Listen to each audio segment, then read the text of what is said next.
Well, what a difference a month makes when it comes to my Calgary Stampeders. Last month at this time, as you recall, I was wondering if it was time to press the panic button. And do we have a quarterback controversy? Well, fast forward a month later, things are actually looking a lot better. As you know what I mean, and I would suggest you should grab your favorite drink or snack, as it's time for a jam-packed episode of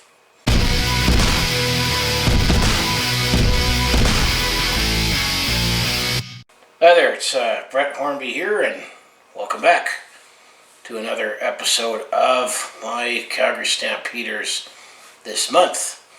Here we are up to season number 3, and this will be episode number 4, as we'll recap how October 2021 went for my Calgary Stampeders, and it definitely was a very, very jam-packed month. Because there is actually 5 games that I have to talk about and recap in this episode. And it definitely was a massive month. As coming in, the Calgary Stampeders were 2-5. And looking like we were ready to maybe look towards next season. However, with some big rivalry and swing games, we might have actually changed course and thinking that we could still potentially finish second in the West. What a difference a month makes, and I'm definitely feeling a lot better about things right now as a Calgary Stampeder fan. And there was actually some milestones that were hit by one particular player.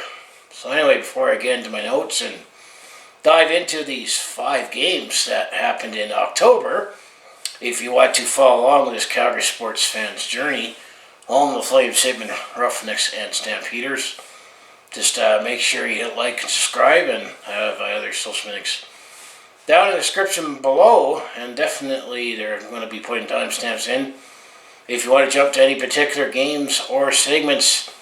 As I say, this is definitely going to be a jam-packed episode. That's why I suggest that you should grab your favorite drink or snack for this episode, because when there was 5 games and we're going in depth in it, there's definitely going to be a lot to talk about, and I think this is going to be the longest episode for my Calgary Stampeders this month, because I've never had an episode where I have had to talk about 5 games. So let's bring up my notes and let's get going. I'm definitely ready for an extra long episode of my Calgary Stampeders this month. So, to start off October, let's go back to week 9. This happened on Saturday, October the 2nd. As I mentioned, the Calgary Stampeders were 2-5 at that point, and we're definitely in must-win territory. But what a way to bring up the urgency, as the Calgary Stampeders were at home against the Saskatchewan Roughriders, first of 3 in 4 weeks against the Saskatchewan Roughriders. And if you were a Saskatchewan Roughriders fan looking at the calendar, I think you definitely would be forgiven if you were moaning, saying, not Calgary again, because they had a bye in between those 3 or 4, so they saw 3 straight games of the Calgary Stampeders. And it definitely was a swing game. So as I said, the first game, Saturday, October 2nd, this was week 9. This was at McMahon Stadium for a 5 p.m. kickoff.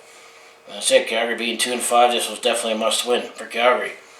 And so Calgary was elected to give Saskatchewan the kickoff for this one. Saskatchewan received the open kickoff, but it had a 2-0. Calgary's opening drive had a big play from new receiver Sean Bain, as Calgary still had some injuries at receiver. Well, this definitely was a big game for him to put Calgary into the red zone, and for the first time this season, yes, it took until week 9 that Calgary actually scored a touchdown in the first quarter. It was Bo connected with Malik Henry on a 7-yard touchdown pass, so the point after convert. So Calgary had an early 7-0 lead. This is with 10 minutes to go in the first quarter. So for the first time this season, the Calgary Stampeders scored a touchdown in the opening quarter. That's definitely been something that Calgary has had slow starts up to this season. So then Saskatchewan's second drive was another 2-and-out, and punt return by Calgary set up another good spot to start off their second drive already in Saskatchewan territory. So maybe this bye week, and suddenly Calgary realizing that, we need to pick up the urgency if we want to look at still making the playoffs. Well, on that drive, eventually Calgary got in the end zone and eventually connected with Bo, finding Sean Bain for a 24-yard touchdown pass. And then the point after convert, Calgary now led 14-0 with 4:20 to go in the first quarter. So this definitely is more like it. Best start for the Calgary Stampeders all season. Then on the next drive for Saskatchewan, they were able to sustain a drive and pick up some first downs. So after Calgary came up 2-0 or 14-0, Saskatchewan definitely got back into the game. As the quarter wind down, Calgary still was leading 14-0 at that point. However, Saskatchewan was still driving. Going into the second quarter, Saskatchewan got down to the Calgary 15-yard line, looking to answer, but ultimately they had to settle for a field goal, as it was kicker Brett Lowther who kicked a 15-yarder to make it now 14-3 for Calgary at that point, with 12 minutes to go in the second quarter. Calgary next drive got to midfield before putting the ball back to Saskatchewan from midfield to their own 4-yard line. So Calgary was able to pin Saskatchewan deep in their own territory in the second quarter. Calgary defense kept Saskatchewan deep in their own, giving Calgary the ball back with good field possession in Saskatchewan territory for the next drive. So Calgary's already looking like they're winning the field position game as well. Calgary in that drive only got one first down and had to settle for a field goal. It was Rene Paredes for Calgary who kicked a 40-yarder. So now it was 17-3 for Calgary. This gets us down to 6:54 to go in the second quarter.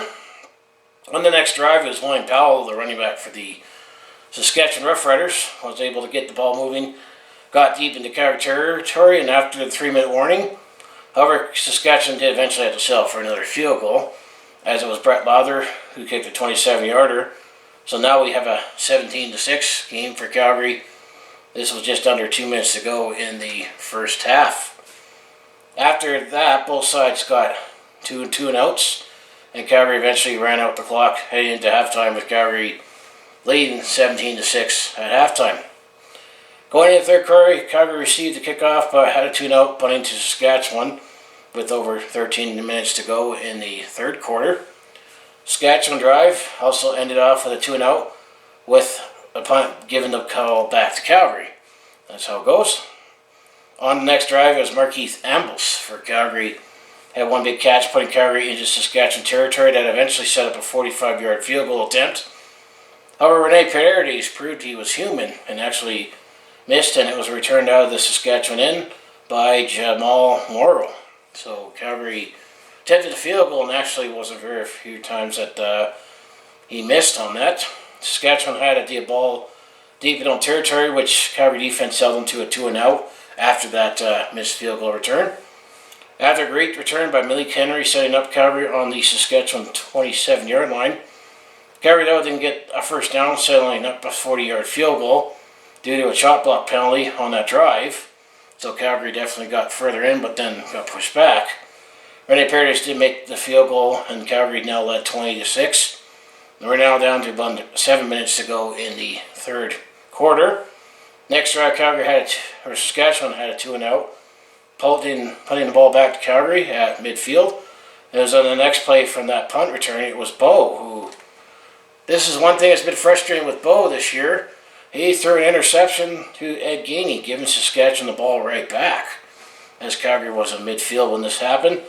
On that turnover, however, Saskatchewan did get to midfield before punting the ball away, so at least he dodged a bullet on the turnover.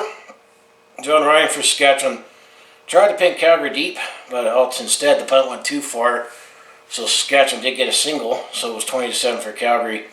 We're down to just over a minute and a half to go in the third quarter. Calgary had the ball going into the fourth quarter, leading 20-7.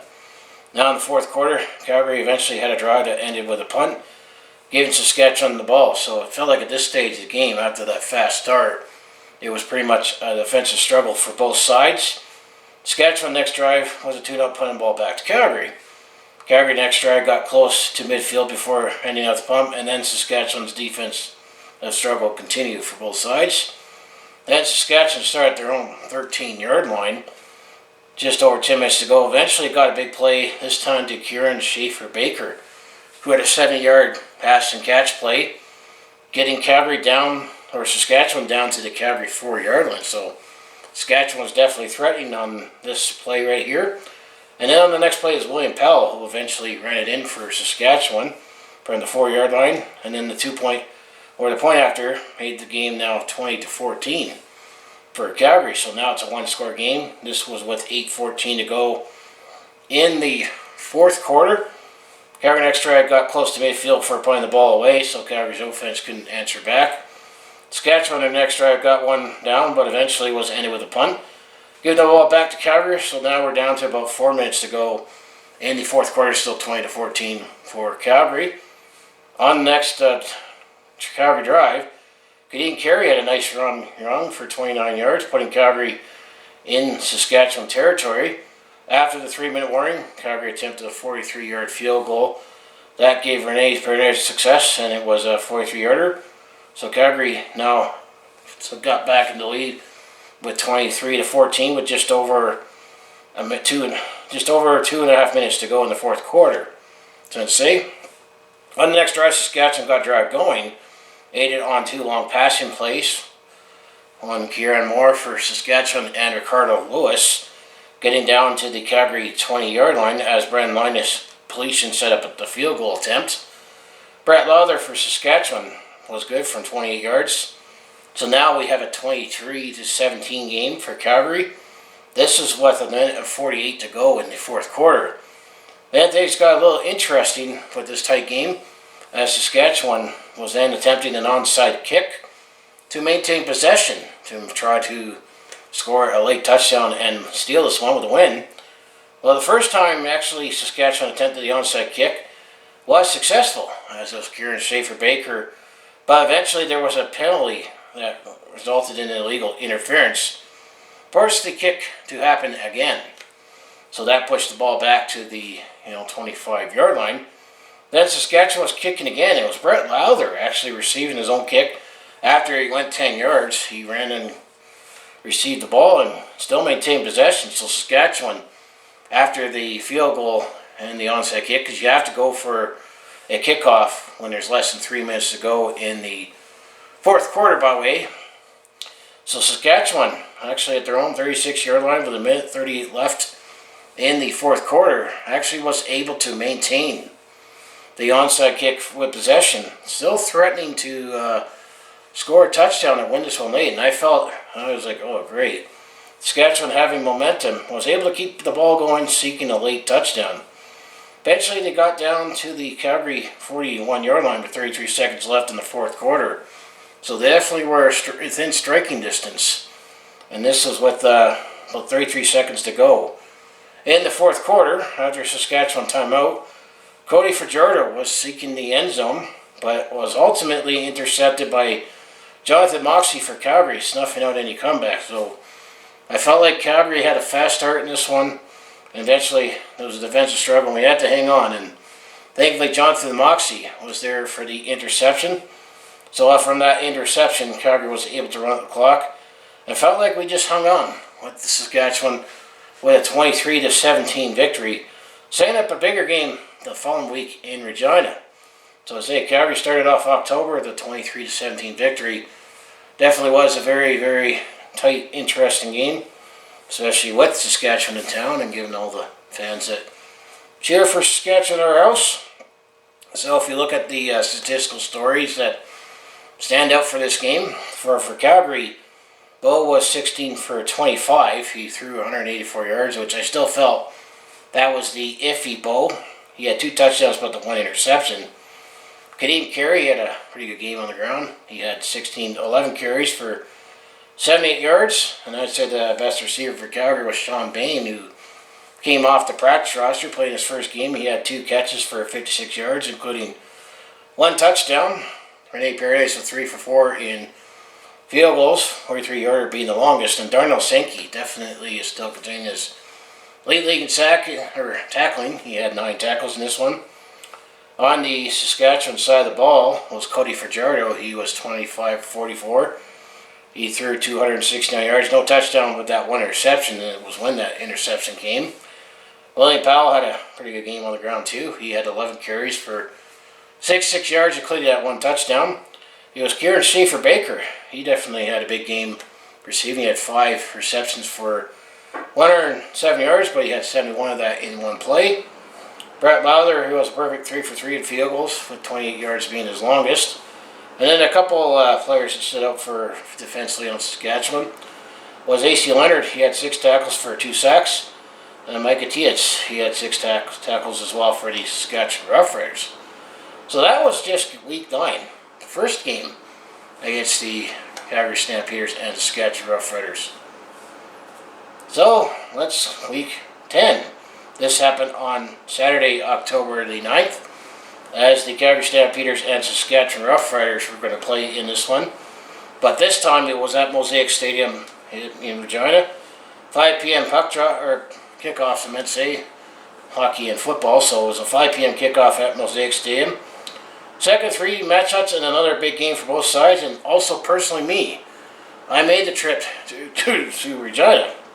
So I was able to make the trip to catch the Calgary Stampeders on the road, and I was able to wear my red in very, very hostile territory. In fact, I was 6 rows back from the Calgary Stampeders bench. Maybe I'll dare you to watch the highlights. Maybe you could pick me out in the stands. I was able to do so in the highlights in this one. So, as I say, Calgary was still needing a big win as they were 3-5 coming into this game, and Saskatchewan was 5-3. So, as I say, Calgary won the toss and elected to receive the opening kickoff in this one. And after Calgary setting up on their own 39-yard line from the kickoff, this was the perfect start that I definitely wanted to see from both the Calgary Stampeders and me personally being at Mosaic Stadium.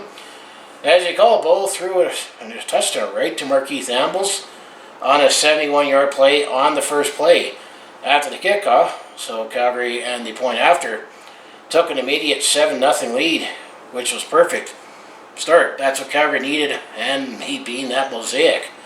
I would also say it was aided, because if you recall at that game that we had that touchdown, well, it was Christian Campbell for the Saskatchewan Roughriders who was covering Markeith Ambles. He actually got injured on the play, so that kind of helped Markeith Ambles being wide open. But regardless, Calgary had a 7-0 lead right away, and the game barely started. That's exactly what I like, especially being in Mosaic. Well, Saskatchewan's first drive aided on a strong running play from William Powell and Cody Fajardo. Saskatchewan eventually got into Calgary territory and attempted a 45-yard field goal from Brett Lowther. So on that next drive for Saskatchewan, they answered back with a field goal. So now it's 7-3 for Calgary with 10:43 to go in the first quarter. Calgary's next drive ended with a 2-and-out on the, which then resulted in another Saskatchewan drive, and then the one big play on the Saskatchewan drive is Kieran Schaefer-Baker, but eventually ended with a punt. So Calgary now, with their next drive, starting at their own 33-yard line, with under 7.5 minutes to go in the first quarter. Calgary did sustain the drive as Bo got a couple passes made to Josh Huff and Nicoli, another depth receiver that stood out in the game for Calgary this one. Also, Kadeem Carey was great both running and rushing, or rushing and receiving, as I meant to say, as he definitely had his best game as a Calgary Stampeder up to this point in Regina. After a 5.5 minute drive that Calgary got down to the Saskatchewan 12-yard line, Calgary was not able to score a touchdown but settled for field goals. Rene Paredes was successful from 19 yards out, so Calgary took a 10-3 lead with just under 2.5 minutes to go in the first quarter. Saskatchewan's next drive ended up with a 2-and-out, giving the ball back to Calgary as the first quarter ended, with Calgary leading 10-3 at this point. So far, I'm liking the start, how the Calgary Stampeders did, being that I was in Regina in my red. Heading into the second quarter, Calgary did sustain a drive as Regina made a catch and Gary kept Calgary moving on the ground. Eventually, Calgary got stopped at the Saskatchewan 42-yard line, attempting a 49-yard field goal, but unfortunately, Rene Paredes missed that one. And then it was Jamal Morrow. Once again, he did return the bonus field goal out to close to where Calgary attempt was made. So Calgary actually missed the field goal, and Jamal Morrow had a nice return where the ball actually almost came to the point where Calgary attempted the field goal. So on that next drive for Saskatchewan, they were able to get the drive going as Cody Fajardo had receptions from Brandon Lenius and Kieran Moore to get down to the Calgary 14-yard line. And the next play was eventually Cody Fajardo. He connected to Ricardo Lewis on a 14-yard passing play for the touchdown, and at that point after convert, tied this game up at 10-10, just over 6.5 minutes to go in the second quarter. That's actually the one part of the highlight where I definitely was able to pick myself in the stands. How the camera panned. So you can look for me in the stands if you're interested in the CFL highlights for this game. So we had a 10-10 game at that point. On the next drive, Kadeem Carey had a nice run and receiving play, but eventually we were forced to punt as we got to midfield. Was Saskatchewan pinned deep in their own territory from that punt and had a 2-0, setting up Calgary back with the ball with just under 2 minutes to go before halftime. Calgary got a big play from Kadeem Carey, putting Calgary deep into Saskatchewan territory. However, Saskatchewan defense in the break, setting up a 12-yard field goal attempt for Rene Paredes. So he was successful. Now Calgary took a 13-10 lead with just under a minute to go before halftime. Saskatchewan next drive, starting up at their own 35-yard line, got a pass completion to William Powell and Kieran Moore, looking like to at least go for a field goal, and ultimately aid on a roughing the passer penalty. Saskatchewan did get into Calgary territory as time winds down just before halftime, and it was Brett Lowther. He actually attempted a 52-yard field goal as the first half wrapped up, and was successful. So Calgary and Saskatchewan were tied at 13 apiece at halftime. After when Saskatchewan inducted more players in the Hall of Honor, including Andy Fantuz and Chris Getzlaff, Saskatchewan received the ball to open up the kickoff in the second half, but the first drive ended up with a 2-0, playing the ball back to Calgary. Calgary, after getting a good return by Jeff Huff near to midfield, Calgary was able to get a drive going, mostly by Kadeem Carey on the ground. Calgary got down to the Saskatchewan 20-yard line, but had to settle for a field goal as Rene Paredes this time was good from 27 yards out, and Calgary now had a 16-3 lead with just over 10 minutes to go in the third quarter. On the next drive, Saskatchewan was able to sustain a good drive, but ultimately was forced to punt. However, on the punt return, this is where things got interesting for me, and a little uncomfortable points for me, cheering for Calgary and Saskatchewan. On that punt return, Malik Henry lost the ball as Jamal Morrow forced a fumble and recovered the ball for the first turnover of the game. Saskatchewan had the ball, and this was on the Calgary 26-yard line, so Saskatchewan definitely had great field position on that bobbled punt return. It looked like Cody Fajardo, actually, the stadium was celebrating, as Cody Fajardo did connect to Brandon Lenius on an 18-yard pass. Brandon Lenius did actually catch the ball. However, when the command center received the play, it was ruled an incomplete pass because Brandon Lenius, yes, he did catch the ball, and it was a great catch. However, he didn't come down with the ball until he was out of bounds in the end zone. So after Riderville having to go mowing a little, as that touchdown was not good, now third down, because it was a second down play where that play happened, Saskatchewan ultimately had to settle for a field goal as Brett Lowther was good from 18 yards to tie up the game at 16 apiece. This was just over 5.5 minutes to go in the third quarter. So Calgary on the next drive got to midfield for punting it away, because I felt at points this was yet another defensive struggle just like the week before. Saskatchewan on the next drive got to midfield themselves before facing the third down going into the fourth quarter, all tied up at 16. Saskatchewan did punt the ball back as Calgary was opening up the fourth quarter. Then on their own 26-yard line, Calgary turned the ball over as Bo. That Bo showed up again as he threw an interception to Nick Marshall, for Saskatchewan, setting up the next drive on the Calgary 34-yard line. So another turnover for Calgary, giving Saskatchewan the ball in good position with already in field goal range.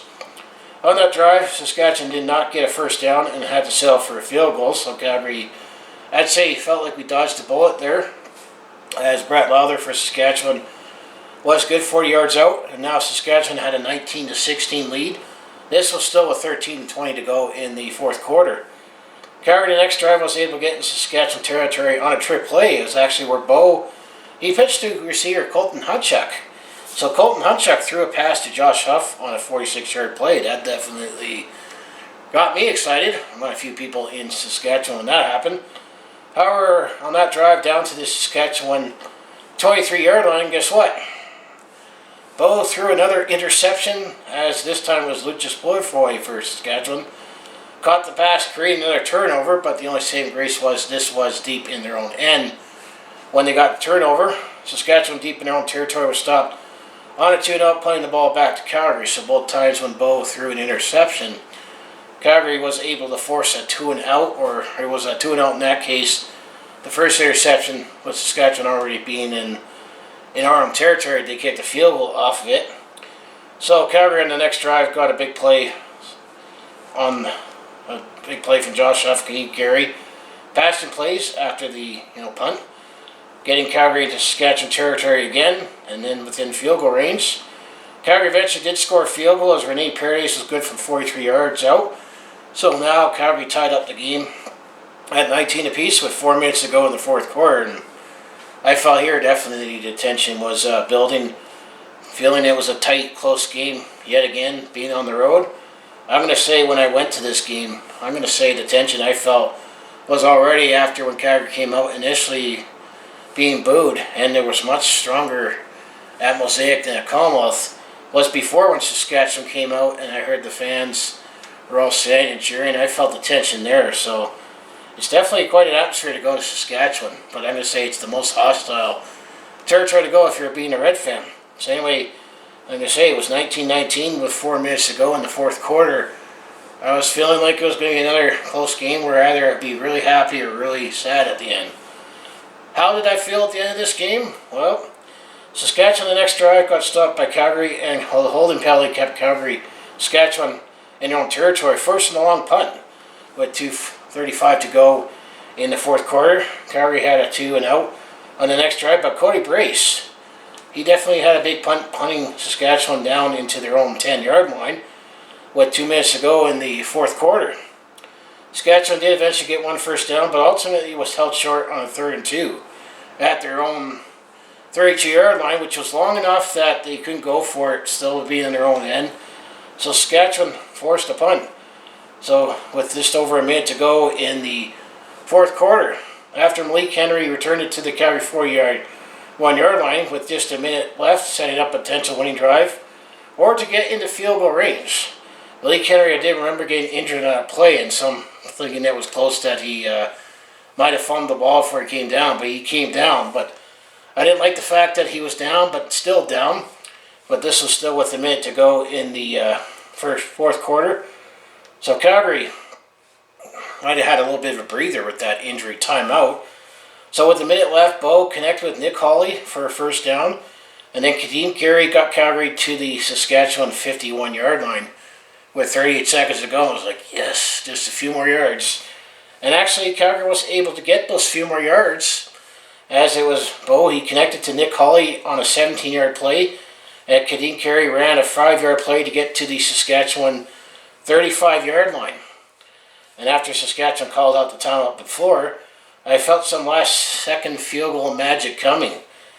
However, after Calgary ran one more play by Kadeem Carey to set up a field goal attempt, Rene Paredes, he came out for a 39-yard field goal attempt.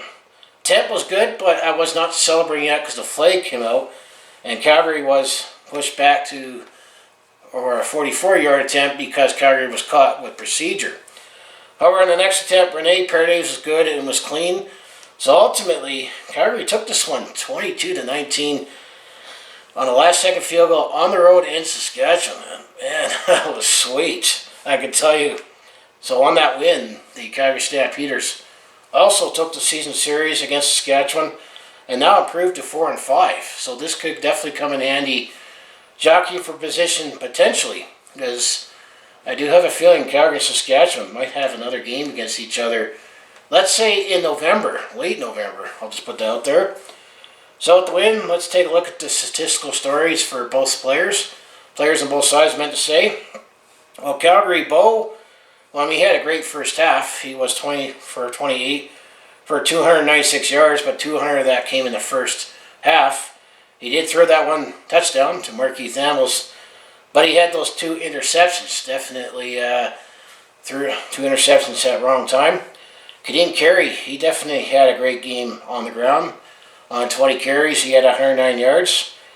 A couple of receivers that stood out was Markeith Ambles. He had 2 catches for 84 yards, including that 1 touchdown on that 71-yard play at the start of the game. So let's just say I was extremely happy on the first play and definitely on the last play for this game, with some ups and downs in between, but definitely was a great trip. Other receivers that stood out was Josh Huff. He had 5 catches for 74 yards, and Kadeem Carey, he had 5 catches for 69 yards. So when it comes to the field goal, Rene Paredes, he was 5 for 6 for 44 yards being his longest, and that happened to be the game winner. Then the defensive side of the ball, Jameer Thurman and Darnell Sankey each had 5 sacks. Should also highlight that Mike Rose, he had 2 tackles and 2 sacks, and definitely remember he said some colorful words being behind the Stampeders bench at points of that game.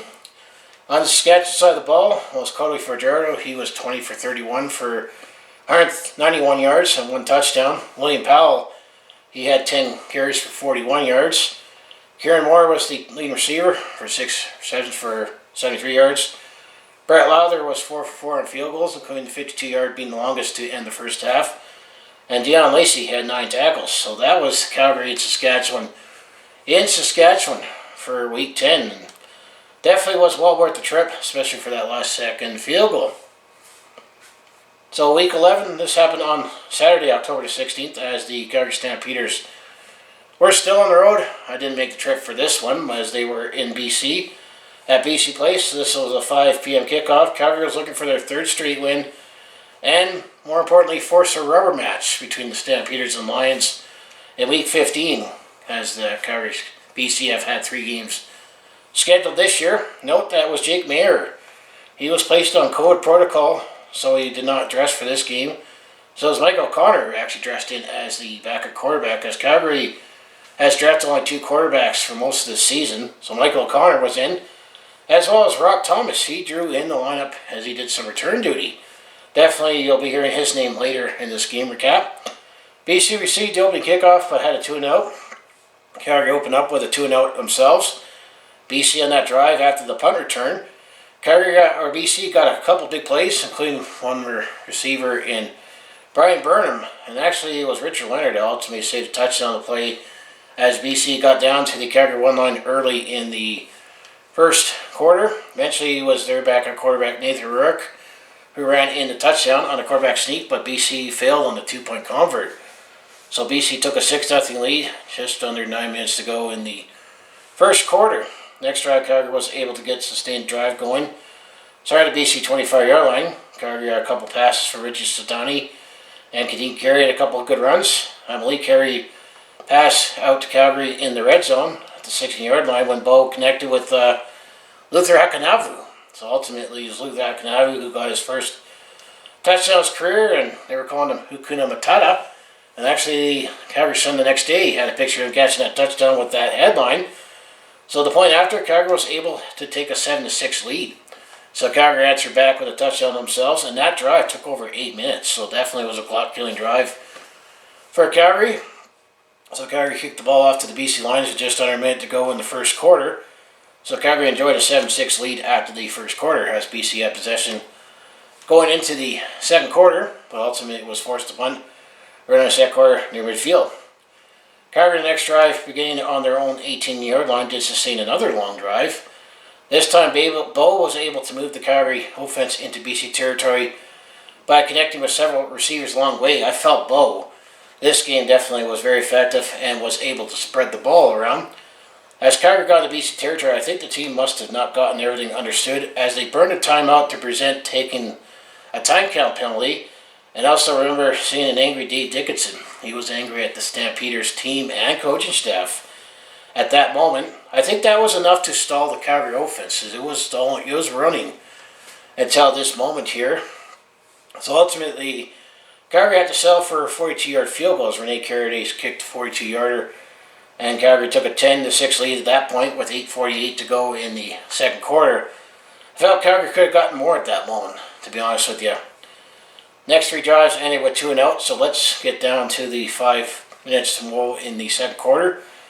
After a punt return from Lee Henry that put Calgary at the BC 52-yard line, Calgary looked like they were going to threaten to score again as Bo connected with Nick Hawley and got down to the BC 39-yard line, but Anthony Chaffee for the BC Lions forced fumble, punted the ball out, and it was Marcus Sales who recovered it for the turnover for BC. BC didn't capitalize on that turnover with a 2 and out, so Calgary dodged another bullet, but that ball was also deep into BC territory. Calgary on their next drive had the ball at their own 37-yard line at the 3-minute warning. Bo connected on a couple of passes from their depth receivers, including Colton Hodchuk and Rock Thomas, to get Calgary into BC territory.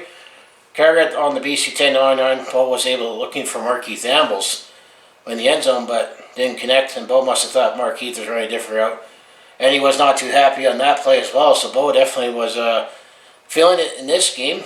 So Calgary had to settle for a field goal for 17 yards out as Rene Paredes put Calgary up 13-6 with just over a minute before halftime. BC had another 2 and out, and Calgary had the ball back with 33 seconds left in the second quarter at midfield. Bo was able to connect with Nick Hawley and Rock Thomas ran out for Calgary at the BC 32-yard line with 7 seconds left in the quarter. So Rene Paredes kicked another 39-yard field goal to end off the half, so Calgary led 16-6 at halftime. Calgary looked great, but I felt they left some points on the board. However, to open up the second half, BC kicked off the ball to Rock Thomas. And Rock Thomas, he actually returned the ball for a touchdown on the kickoff for 101 yards for Calgary, and with the point after, Calgary now led 23-6, just like that. So I think after the first half woes, this made Calgary feel a lot better. BC, after their kick return, started off at their own 37-yard line and did get a drive going. James Butler for BC was able to get a passing and running play in, but BC eventually got to the 23-yard line for Calgary just before settling for a field goal.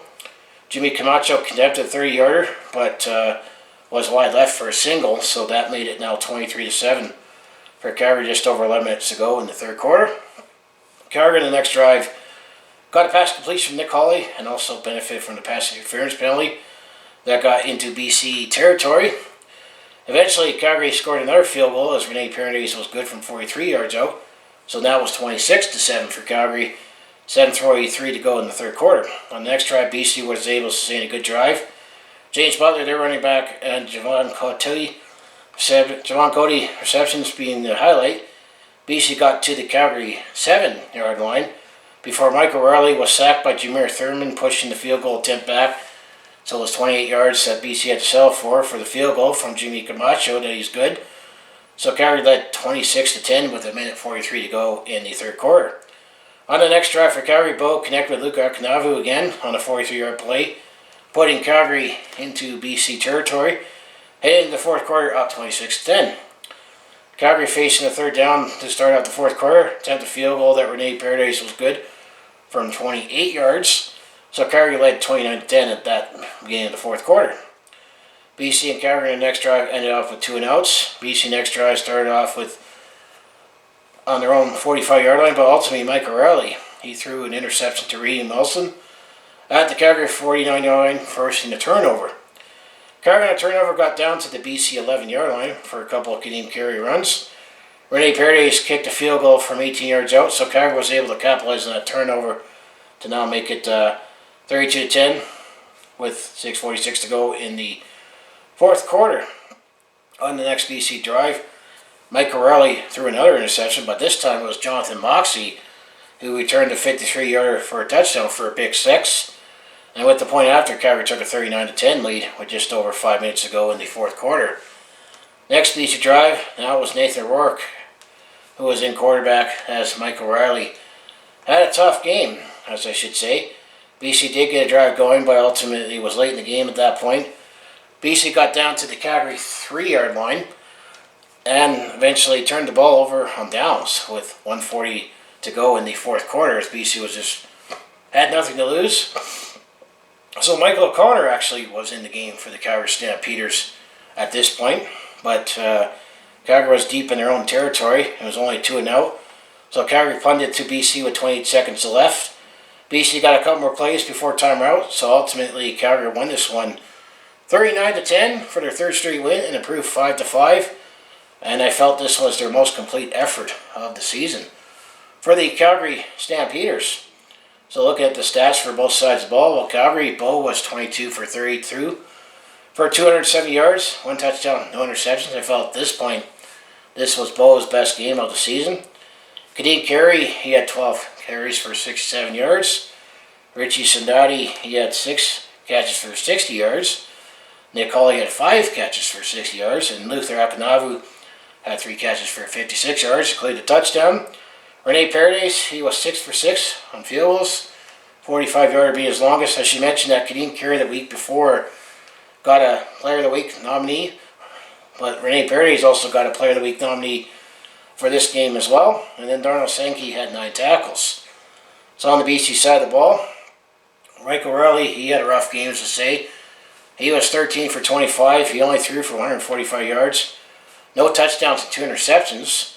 While Nathan Rourke, most of his time came during garbage time, he was 11 for 17 for 115 yards, no touchdowns, no interception, and he ran that 1 touchdown in early in the game. James Butler had 6 carries for 29 yards for the rushing. Brian Burnham still had a pretty good game. He had 7 catches for 93 yards, so most of that came in the first quarter. Jimmy Camacho was only 1 for 2 for field goals, with 28 yarders being the only and longest one. A couple players stood up for defense. It was Jordan Williams, TJ Lee, Marcus Sales. Each had 6 tackles. So that was game 11 against the BC Lions. I'm going to take a quick water break because we still got 2 more games to recap.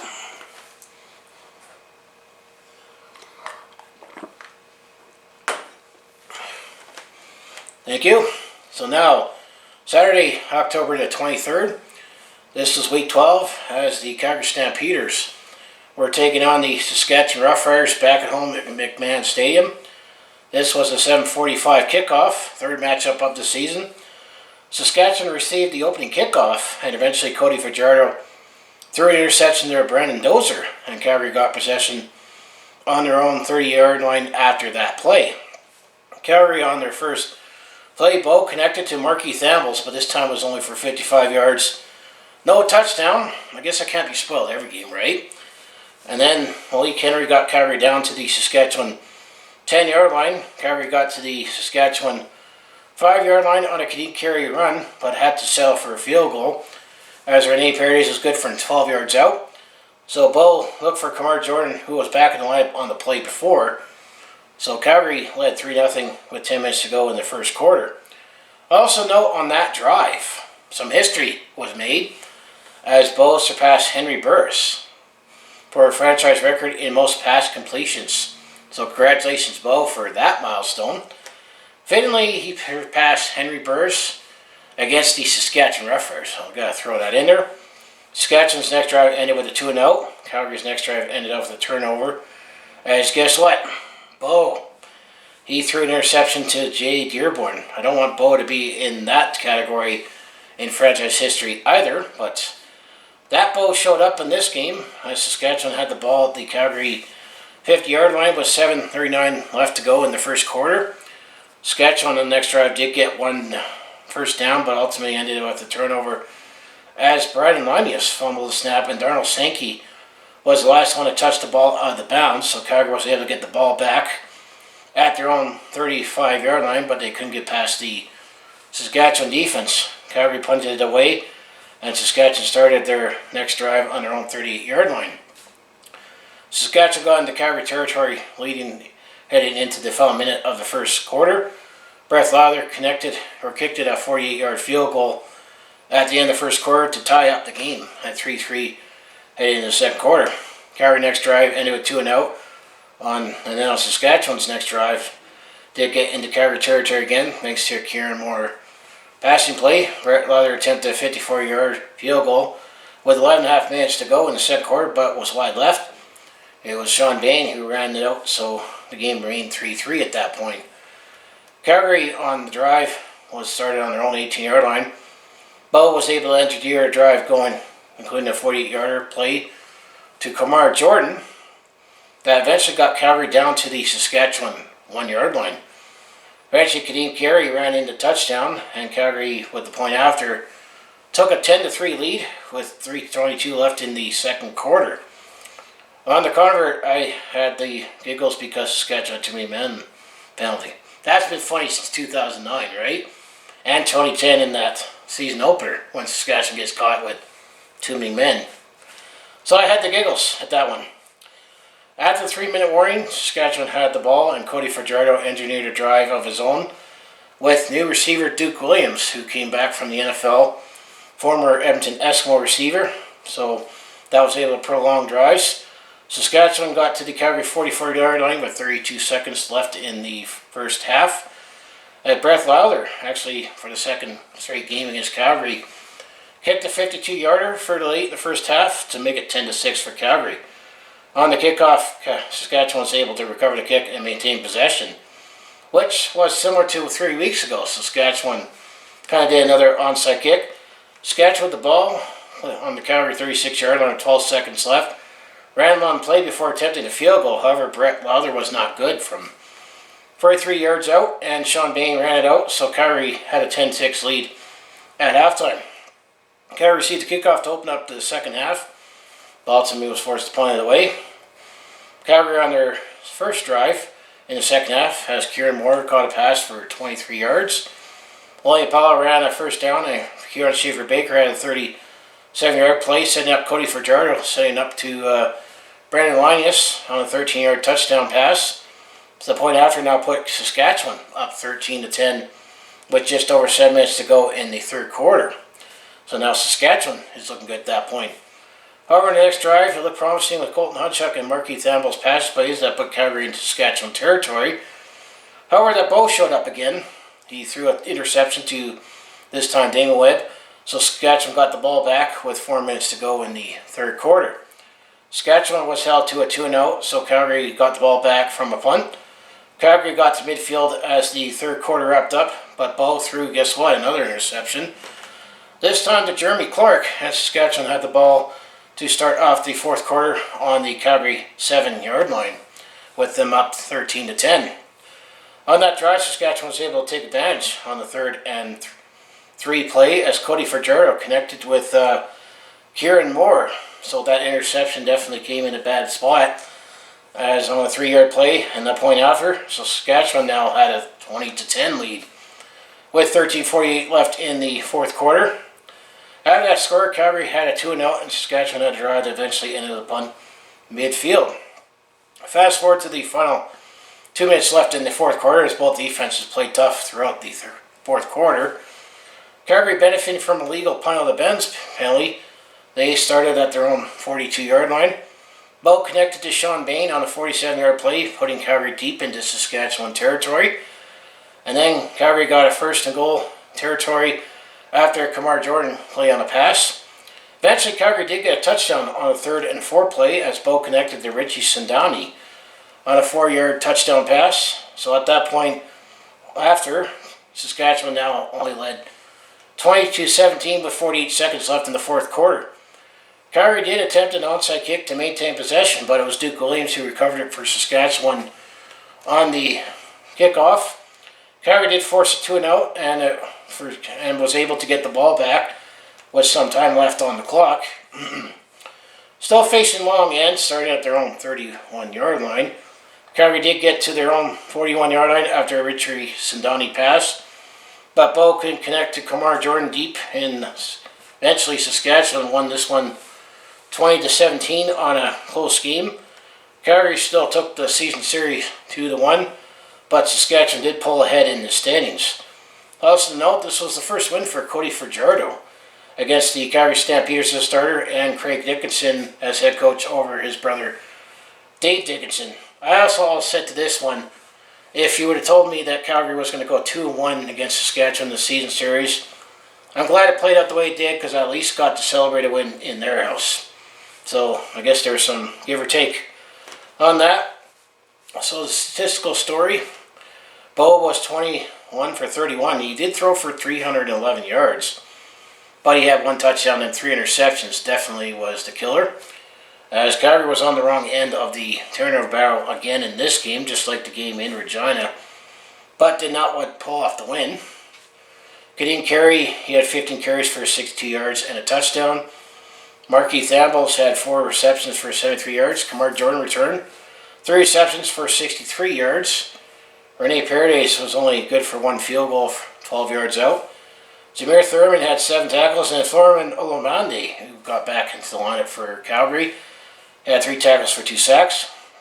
Saskatchewan side of the ball with Cody Fajardo, he was 21 for 26 for 222 yards. 2 touchdowns, 1 interception. William Powell had 9 carries for 43 yards. Kieran Moore had 6 receptions for 64 yards and 1 touchdown. Brett Lowther was only 2 for 4 on field goals, but he had a 52-yarder for the longest. And Matt Katich had 8 tackles and 1 sack. So that was Week 12 against the Saskatchewan Roughriders.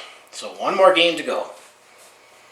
So the last game for October, this happened on Friday, October the 29th. For Week 13, the Calgary Stampeders were back on the road as they were taking on the Ottawa RedBlacks. This was a 5 p.m. kickoff at TD Place Stadium.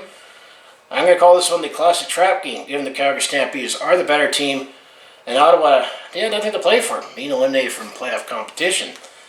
Or contention, I would say, and it was Caleb Evans who was the starting quarterback for the Ottawa RedBlacks, and they received the opening kickoff. Trey Roberson also returned to the Calgary Stampeders after being released by the Chicago Bears. Ottawa had an early first down pass to R.J. Harris, but ultimately Ottawa had to punt it away. So Calgary's first drive ended on a 2-0, winning it back to Ottawa. Ottawa's next drive on a big play to Nate Behar on a 77-yard play put the RedBlacks in first and goal in territory. Calgary was able to hold Ottawa out of the end zone and settled for a field goal. This was Lewis Ward for Ottawa. Kicked the field goal from 15 yards out, so Ottawa took a 3-0 lead with 9:55 to go in the first quarter. Excuse me. On the next drive for Calgary, it looked like they were going to end on a 2-0, but Ottawa took an offside penalty, changing it from 3rd and 6 to 3rd and inches, which put Jake Mayer out on the short yards play and got the first down. Bo connected to Ante Milojevic leader on a 34-yard play, and then on that play, Bo surpassed 30,000 yards in his passing career to become the 18th quarterback player in CFL history to do so, and he did 106 starts, so congratulations, Bo. Another milestone he achieved. Eventually on that drive, Ottawa was able to stop Calgary on the Ottawa 36-yard line, set up a Rene Paredes field goal attempt. Rene Paredes was good from 43 yards to tie the game at 3-3 with 5:19 to go in the first quarter. Ottawa on the next drive as Caleb Evans connected to Nate Behar on a couple of passes from Lance Turner on a couple of runs. Caleb Evans connected to Kenny Stafford on an 11-yard pass for a touchdown. Point after put Ottawa up 10-3 with 18 seconds to go in the first quarter. So Ottawa was actually in unfamiliar territory, actually having a lead at this point. After the kickoff, Calgary was able to set up on their own 40-yard line to start off the second quarter. On that drive, Kadeem Carey had a couple of runs and a big play where Bo connected Colton Hunchak on a 50-yard play. Calgary was able to get down to the Ottawa 3-yard line, where eventually Kadeem Carey ran it in for the touchdown. And then with the point after convert, Calgary ties the game up at 10-10 with 12:35 to go in the second quarter. Ottawa on the next drive looked to end it on a 2-0, but was Stefan Banks. For Calgary, he took an unnecessary roughness penalty with the long snapper, making it a first down, keeping Ottawa on the field, but ultimately led to a 2-and-out after that penalty. Calgary on the next drive sustained another drive and got into Ottawa territory, but had to settle for a field goal as Rene Paredes kicked a 27-yarder, so Calgary led 13-10 with just under 5 minutes to go in the second quarter. Ottawa next drive ended at midfield with a punt, and Calgary had 2-0 heading into the final minute before halftime. Ottawa ended on a 2-0 with Calgary receiving the punt. This was down with 35 seconds to go in the first half. Calgary on their own 51-yard line. Bo connected to Markeith Ambles on an 18-yard play. And then things just got a little silly. And even Dave Dickinson had a chuckless one as Markeith Ambles just attempted on an onside kick that eventually Ottawa recovered and fumbled it away, but ultimately it was time run out. So Calgary led 13-10 at that point at halftime. So it was just a kind of a little silly ending to the game, kind of some old school football. Second quarter, or second half as I'd say, Ottawa received a kickoff but began with a 2-0. Calgary, their first drive in the second half, got into Ottawa territory from another Ante Milojevic leader pass, and Gideon Carey ran it down to the Ottawa 21-yard line. Calgary kicked another field goal as Renee's Paradise was good from 28 yards out, so that was 16-10 for Calgary with 10:48 to go in the third quarter. After Ottawa and Calgary had 2-0, Ottawa next drive eventually was led to a field goal from a few R.J. Harris passes as Lewis Ward kicked a 24-yard field goal to get close again, as it was 16-13 Calgary with 4:30 to go in the third quarter. Calgary next drive, Kamar Jordan completed a 39-yard pass that got into Ottawa territory. After Calgary got to the Ottawa 24-yard line on a 2nd-and-1 situation, Jake Mayer was in quarterback, and he's been used as the short yardage quarterback. However, on that play, I think Jake Mayer sensed Ottawa was thinking he was just going to do a sneak. He caught them off guard as he pulled back and he threw a touchdown pass to Kamar Jordan on a 20-yard play, and with the point after, now Calgary led 23-13 at the end of the third quarter. So Ottawa did receive the kickoff to begin the fourth quarter to get to midfield before punting the ball away. So Ottawa sustained a long drive, got to midfield but did not come up with anything. So now we're down to 10:35 to go in the fourth quarter. Calgary deep in their own territory wasn't able to get out and was forced to punt away with just under 8.5 minutes to go in the fourth quarter. After an Ottawa 2-0, Calgary set up their drive from their own 23-yard line. And it was a combination of a couple first down passes to Kamar Jordan and Colton Hutchuk. Plus, Gideon Carey ran the ball. Calgary got down to the Ottawa 40-yard line as Rene Paredes was able to get on another field goal from 47 yards out. And Calgary now took a 26-13 lead and got the clock down to just under 2.5 minutes to go in the fourth quarter. So Calgary was able to get a nice long drive going, got down to the final 2 minutes to go. Ottawa, the next drive, eventually was stalled on a turnover and downs at their own 47-yard line. Calgary had one play, but Ante Milojevic leader lost the ball on a forced fumble by Avery Williams. And at this point in the game, in the final minute of the game, there was no turnovers until this point. But it's essentially garbage time at this point. Ottawa ended the turnover on downs, setting up Calgary to run the clock and take this one 26-13. As Calgary, we went 4-1 in October alone, and were improved to 6-6, heading into their second bye week. This is why I feel better about my Calgary Stampeders at this point of the season. I still have to ask which Bo shows up. Well, in this game, I think Bo, he had an average game, as he was 22 for 29. He threw for 242 yards, no touchdowns, no interceptions. Gideon Carey, he had 16 carries for 103 yards and 1 touchdown, so another big game from Gideon Carey, and he's heating up at the right time, especially as we get into the later part of the season. Might come big for Calgary in the stretch drive and potentially playoffs. Kamar Jordan, he's looking like that leading receiver again with 6 catches for 79 yards and a touchdown. Colton Hutchuk, another depth reception receiver that we picked up in the 2019 draft. 2 catches for 56 yards. Then Rene Paredes, he was 4 for 4 from field goals for 47 yards being the longest. Jameer Thurman had 7 tackles and a sack. Jamar Wall had 7 tackles. And then the whole Calgary defense had 5 sacks in total. So I'd say a good, solid overall game. It was a little closer than I felt, but we got the win and we covered the spread. That's all that matters. Against Ottawa, all the wins count the same. On the Ottawa side of the ball, Caleb Evans, he was 15 for 29 for 173 yards, 1 touchdown, no interceptions. Caleb Evans also had 8 carries for 68 yards for the leading rusher for Ottawa. Lance Turner had an okay game for 13 carries, 55 yards. Nate Behar had 5 catches for 98 yards in receiving. He had that big play in the first quarter. Lewis Wardy was 2 for 2 on field goals, 24 yards being his longest, and Avery Williams. He had 8 tackles and 1 forced fumble. So where did the Calgary Stampeders sit heading into November at this point of the season? Well, if you look at the standings in the West Division, well, the Winnipeg Blue Bombers, they're in another universe. They're 10-1. They have clinched the West Division, so Winnipeg is guaranteed to at least be hosting the West Final. Saskatchewan is 7-4, second in the West. They have clinched the playoff spot as of this recording. Calgary's now third, 6-6. I'm going to say looking good. We need still a few more weeks and a few things to play out before Calgary clinches a playoff spot. Fourth place is the BC Lions. They are 4-7. And then the Edmonton Elks, they are 2-8. I'm thinking Edmonton is essentially all but done. So that is the West Division.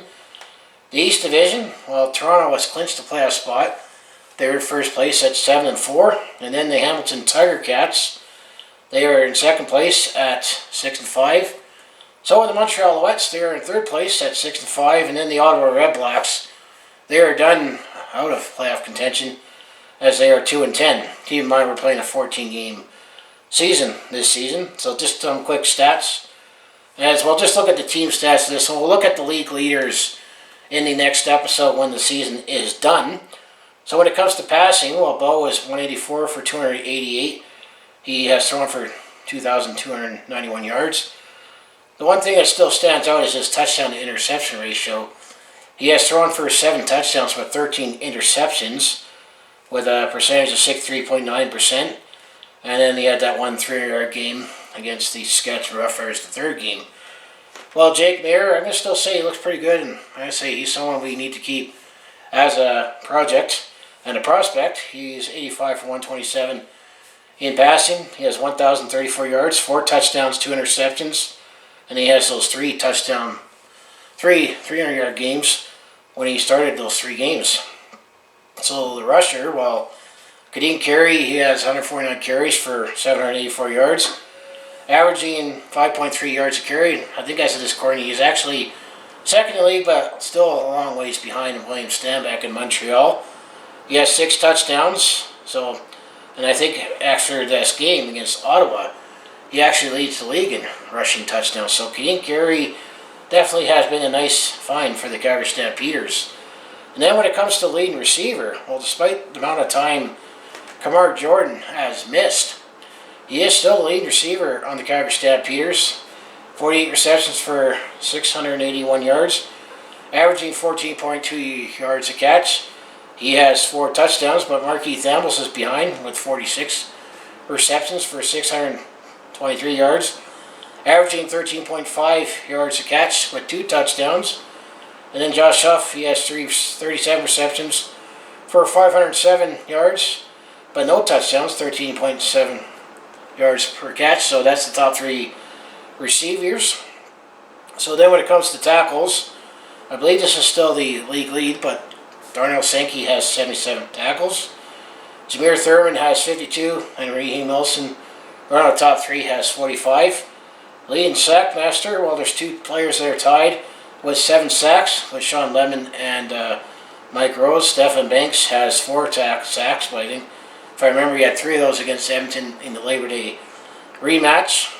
And then when it comes to, we've had very many kick and punt returns, but getting to the kicking side, Rene Paredes, he was 40 for 44 for 90.9%, which is best in the league. And his longest was 52 yards, and he's perfect on point afters. And then when it comes to punting, well, Cody Grace, he has 64 punts for 2,924 yards, averaging 45.7 yards and 63. And the Markeith Ambles, he has that 1 punt from that last game, but only went 17 yards. So that's just a quick stats. We'll take a look at the league leaders and that when everything is done in the next episode.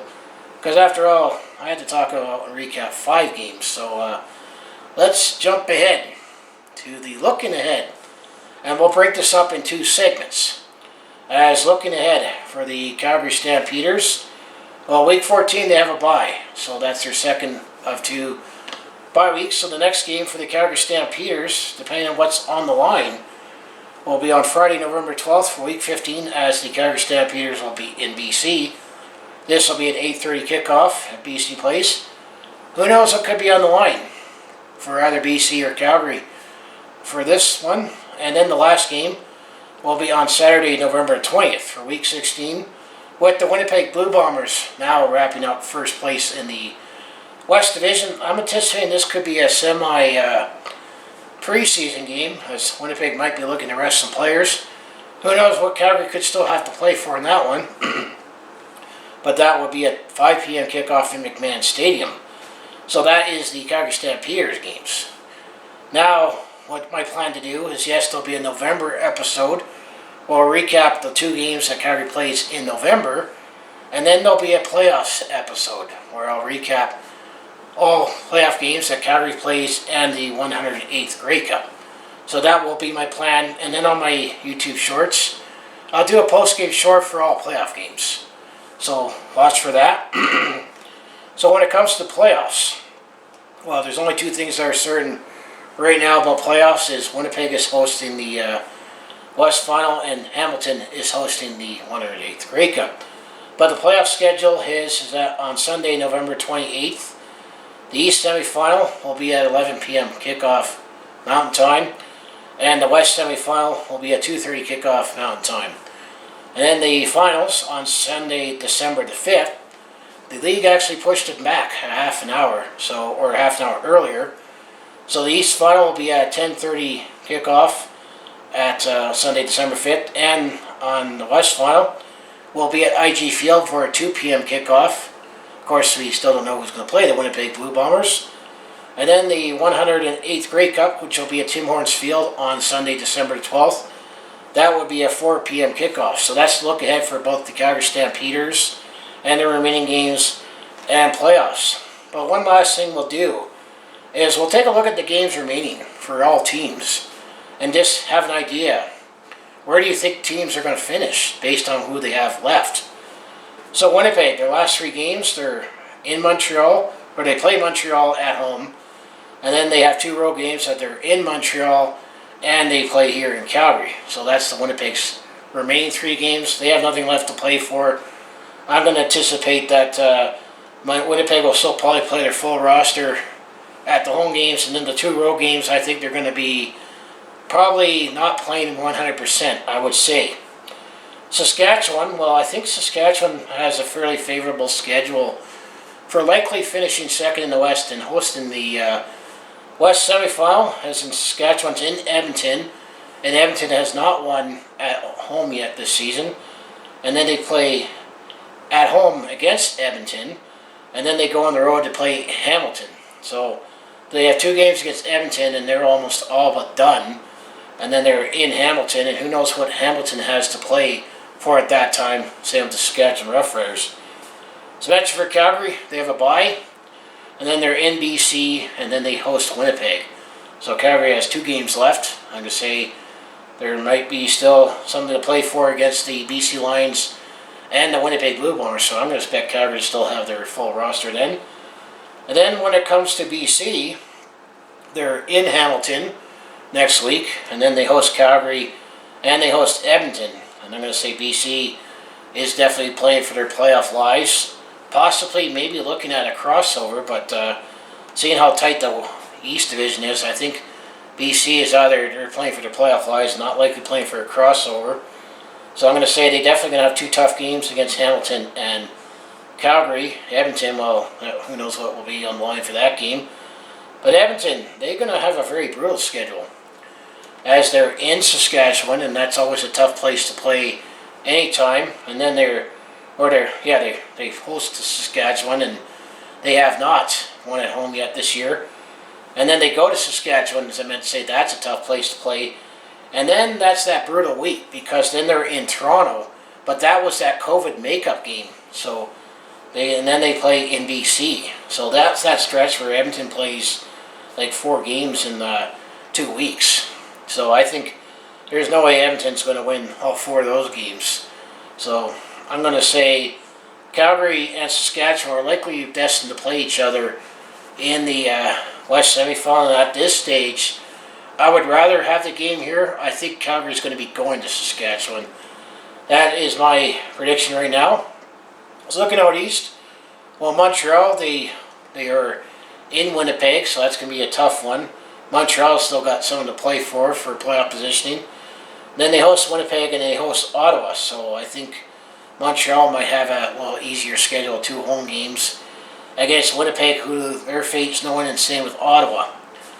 And then Toronto, well, they are in Ottawa, and then they host Hamilton. Well, that's always going to be a big rivalry game, especially potentially first in the East. And then Toronto was scheduled to have a bye the last week of the season, but that's the COVID makeup game against Edmonton. So I'm going to say, depends how Toronto does with those 2 games. It's still wide open who I think is going to host the East final. And then Hamilton, well, they're, let's say Hamilton is playing, in BC. Or no, I want to say, yeah, they're in BC. And then they are in Toronto, and then they host Saskatchewan. So Hamilton's got some road games to play, some tough ones. So I think Hamilton's got the toughest schedule in November. And then Ottawa, well, they got nothing to play for. They're hosting Toronto. They have a bye, and they're in Montreal. So I'm going to probably say, looking at the East, I'm going to probably say Toronto is still looking good to host the East final. And I would give the slight edge to Montreal over Hamilton. I'm getting the East semifinal, but that's the games remaining. I'll put that in the description. I accidentally put Hamilton twice. They're in BC, so I'll update that. So I'll put that in the description as well. But yes, that was my Calgary Stampeders this month, recapping October. It definitely was a jam-packed October, but it was a great jam-packed October. As we went 4-1, we are now 6-6. I'm going to still say Calgary still really controls their own fate. They might still need a little help. Gee, am I going to have to hopefully maybe hope for a split against Saskatchewan and Edmonton to have a home playoff day here? By the way, we at least won 1 game in Saskatchewan. It's still a matter of which Bo shows up. I like how our running game is going. If Kamar Jordan can stay healthy, Bo has shown he can spread the ball around, and our defense. I like our defense. Up to this point, I think Calgary, we might have what it takes to be a team that teams might not take us as seriously. And maybe, depending on how comfortable Winnipeg gets, I think we might have what it takes to maybe do something in the playoffs, but that remains to be seen. So as I close it out, finally, as I say, if you want to follow along with this Calgary sports fan's journey, home to Flames, Edmonton Roughnecks, and Stampeders, I mostly do talk Calgary sports on my YouTube channel, recapping games and stories, but I also do a variety of non-sports content like personal vlogs, attempt to call me, and I share my experiences on the road, or at a sporting event, and I've done some vlogging on the go. So if that all sounds like the interest to watch, to follow along with this Calgary sports fan's journey, just make sure you hit like, subscribe. I also have my other social links down in the description below. This is my main channel. On my second channel, Brett Hornby Shorts, I put YouTube Shorts exclusively on that channel. Let's say, for example, I do put a quick post-game recap on how the Calgary Stampeders have done. I've done that for Calgary Flames games. And I've mentioned during the playoffs, I will do a post-game short for all 5 playoff games. And I also got to throw in there to my On the Road to the Grey Cup videos will come too, where I'll preview the 5 playoff games eventually with the big game in Hamilton. So I appreciate the like and subscribe on my main channel and my second channel as well. So I could say, let's close it out with Go Stamps Go. I'm definitely liking this turnaround, and congratulations to Bo on his milestones for the Calgary Stampeders.